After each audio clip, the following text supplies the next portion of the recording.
TMC যত হারছে ততই গলার আওয়াজ করছে। নির্বাচন কমিশন থেকে আরম্ভ করে সেন্ট্রাল ফোর্স সবাইকে গালাগালি দিচ্ছে। যদি জিতেছেন তো গালাগালি কেন দিচ্ছেন? তৃণমূলের বিধায়ক খোকন দাস বলেছেন, বর্ধমান দুর্গাপুর থেকে ব্যাপক ভোটে হারাবো দিলীপ ঘোষকে। সেই প্রসঙ্গে দিলীপবাবুকে প্রশ্ন করা হলে দিলীপবাবু জানান, উনি আগে নিজের সিটটা ধরে রাখুন, ওখানেই লিড নেব আমি। এবারে মারপিট করে ভয় দেখিয়ে গুন্ডা লাগিয়ে আর সুবিধা করতে পারবে না, তাহলেই ভেতরে যেতে হবে। কোচবিহারের মতো এলাকা সারা বছরই ওখানে সন্ত্রাস থাকে। টিএমসির মন্ত্রী নেতারা ওখানে দাঁড়িয়ে দাঁড়িয়ে সন্ত্রাস করাচ্ছে, সেখানে শান্তিমতো ভোট হবে আশা করা যায় কি করে? তিনি আরও বলেন, বিধানচন্দ্র কৃষি বিশ্ববিদ্যালয়ের একটি শাখা আছে, ভেতরে ঘুরলাম, এই 600 কোটি টাকা খরচ করে কেন্দ্রের সাহায্যে রাজ্যের টাকায় এখানে ভূতের আড্ডা হয়েছে। কৃষি বলে কিছু দেখলাম না, ধান চাষ হয়েছে, যেটা পাশে গিয়ে দেখুন আমাদের চাষিরা তার চেয়ে অনেক ভালো করেছে। প্রসঙ্গত উল্লেখ্য, শনিবার বর্ধমানের এগ্রিকালচার ফার্ম এলাকায় প্রাতঃভ্রমণে যান বর্ধমান দুর্গাপুর লোকসভা কেন্দ্রের বিজেপি প্রার্থী দিলীপ ঘোষ।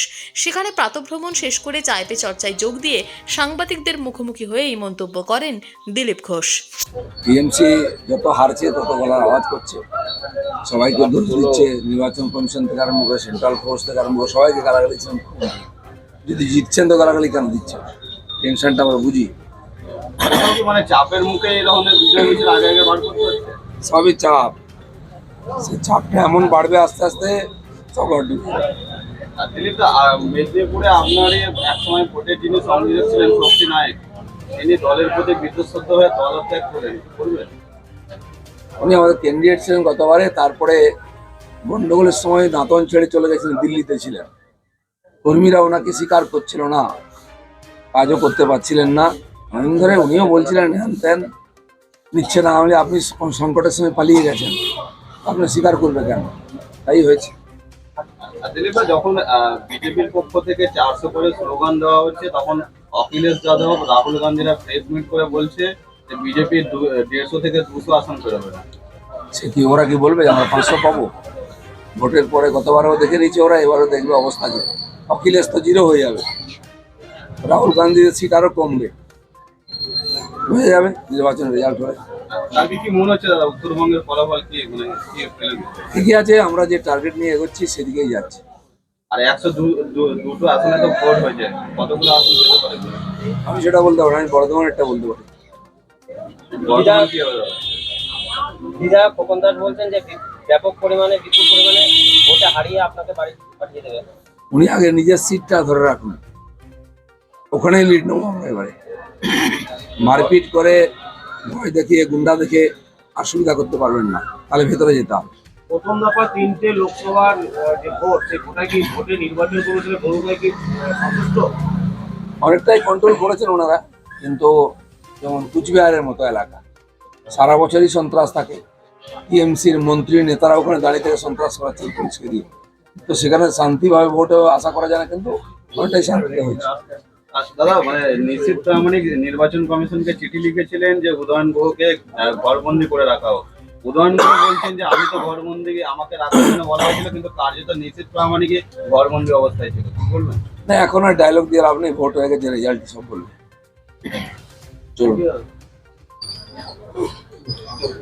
মানে যে বিধানচন্দ্র কৃষি বিশ্ববিদ্যালয় একটা শাখা আছে, আজকে সেখানে আমরা গেছিলাম মর্নিং ওয়াক করতে, ভিতরে ঘুরলাম। এই 600 কোটি টাকা খরচা করে কেন্দ্রের সাহায্য, রাজ্যের টাকা, এখানে ভূতের আড্ডা হয়েছে। কৃষি বলে কিছু দেখলাম না, ধান চাষ হয়েছে, যেটা আমাদের পাশে গিয়ে দেখুন চাষিরা তার চেয়ে অনেক ভালো করেছে। সেখানে তিল চাষ হয়েছে, তার চেয়ে অনেক ভালো হয়। কেন এটা রাখা হয়েছে? হাতি পোষা হয়েছে, মাটি তীর্থ, এইসব ভালো নাম মুখ্যমন্ত্রী লিখে দিয়েছেন। মুখ্যমন্ত্রী কৃষি কথা, মুখ্যমন্ত্রীর জন্য হেলিপ্যাড তৈরি হয়েছে, গেস্ট হাউস তৈরি হয়েছে। চাষিদের জন্য কি হয়েছে?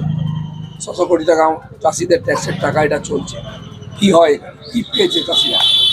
আগে নাকি শুনতাম ধানের ইত্যাদির বীজ দেওয়া হতো, এখন সেটাও বন্ধ হয়ে গেছে।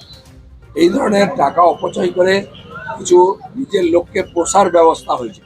সাধারণ মানুষের ট্যাক্সের টাকা নষ্ট করে এই বিশাল হাজার হাজার বিঘা জমি কৃষকরা দিয়ে দিচ্ছেন, 3 ফসলি জমি, আর সেগুলো বেকার নষ্ট হচ্ছে, ভূতের আড্ডা আর লুট চলছে। সরকার এই অধিকার কে দিয়েছে? পরিকাঠামো তৈরির নামে কি কোথাও কাটমানির গল্প চলছে? তার জন্য এই ধরনের মানে একের পর এক কোনো পরিকাঠামো নাই।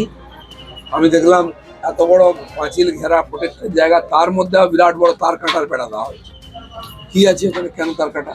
ফাঁকা জমির মধ্যে খালি টাকা খরচা করে লুটের ব্যবস্থা হচ্ছে। সরকারের দেখা উচিত এটা। গরিব মানুষ, এখানে কৃষি প্রধান এলাকা, চাষিরা নিজেরা প্রয়াস করছে, বিভিন্ন ধরনের চাষের এক্সপেরিমেন্ট হতে পারে, বিকল্প চাষ।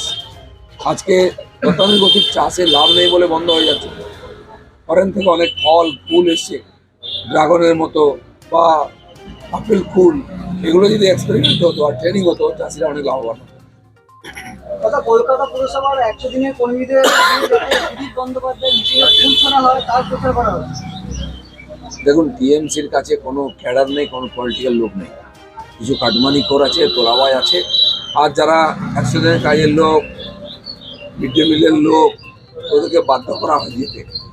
সেলফ হেল্প গ্রুপের লোক, মানে টাকা বন্ধ হয়ে যাবে, 500 টাকা দেবে না, তাই জোর করে নিয়ে ওদের দিয়ে সাজিয়ে দিয়ে বসিয়ে রাখা হয় বা ওদের দিয়ে ফুল ছড়া হয়, মিছিল করা হয়। টিএমসির পলিটিক্যাল ওয়ার্কার কেউ নেই, ভাড়া করা লোক আর সরকারি কর্মচারী। স্থানীয় কিছু সমস্যা তো থাকে।